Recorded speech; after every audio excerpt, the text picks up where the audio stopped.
राज्यपाल राधाकृष्णन यांना लोकप्रतिनिधींसोबत त्यांनी संवाद साधलाय। नाशिक दौऱ्यादरम्यान लोकप्रतिनिधींसोबत चर्चा केली। सिंहस्थ कुंभ मेळाव्याबाबत ही आढावा घेतला। विकास कामं योजनांच्या अंमलबजावणीची ही माहिती घेतलेली आहे।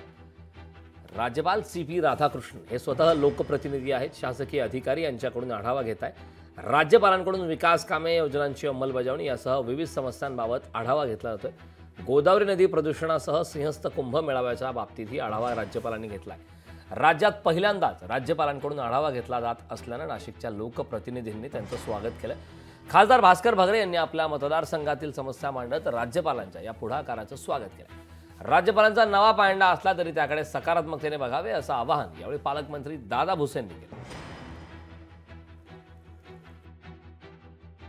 या बैठकीमध्ये मग आपल्या जिल्ह्याचे पालकमंत्री भुसे साहेब असतील किंवा सर्वच लोकप्रतिनिधींनी आपापल्या मतदारसंघातल्या ज्या अडचणी आहेत, मी माझ्या बाबतीत सांगायचं झालं तर नारपार प्रकल्पाला मंजुरी दिली, परंतु गिरणा खोऱ्यासाठी दिली, त्याचबरोबर गोदावरी खोऱ्यासाठी सुद्धा मंजुरी दिली पाहिजे अशा प्रकारची मागणी केली। त्याचप्रमाणे माझ्या मतदारसंघामध्ये बिबट्याचं प्रमाण हे जास्त आहे आणि म्हणून बिबट्यांची संख्या आपण बघतोय की शेतकऱ्यांवरती लहान मुलांवरती फार हल्ले होत आहे आणि म्हणून बिबट्यांची संख्या कमी करण्याच्या दृष्टीने त्यांची प्रजनन क्षमता किंवा नसबंदी करावी अशा प्रकारचं पत्र मी त्या राज्यपाल महोदयांकडे मागणी केलेली आहे। त्याचप्रमाणे 17 संवर्ग भरती किंवा रिक्त पद जे आदिवासी विभागामध्ये आहेत त्या संदर्भातलं पत्र दिलंय। आपण सर्वजण दैनंदिन जीवनामध्ये वेगवेगळ्या योजनांचा पाठपुरावा करतच असतो।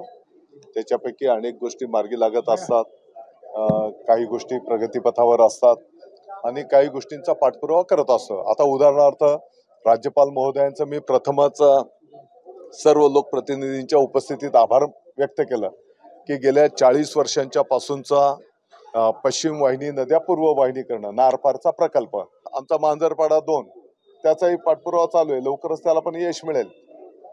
त्या पण प्रकल्पाची माहिती माननीय राज्यपाल महोदयांच्या समोर ठेवलेली आहे की त्या प्रकल्पाला पण आपण विशेष बाब म्हणून मान्यता द्या। माझ्याजवळ सांगायला सारखं राहिलं नव्हतं, पण मग मी सांगितलं की बाबा माझ्याजवळ खूप आहे, पण एक केलं तर बरं होईल साहेब।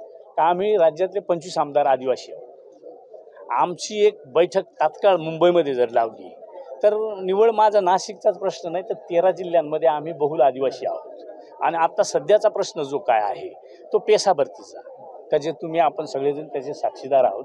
मोठ्या प्रमाणात आंदोलनं उपोषणं चालू केली होती, त्याच्यात काही अंशी आपण सरकारला मध्यस्थी करून ते उपोषणं सोडायला सांगितली।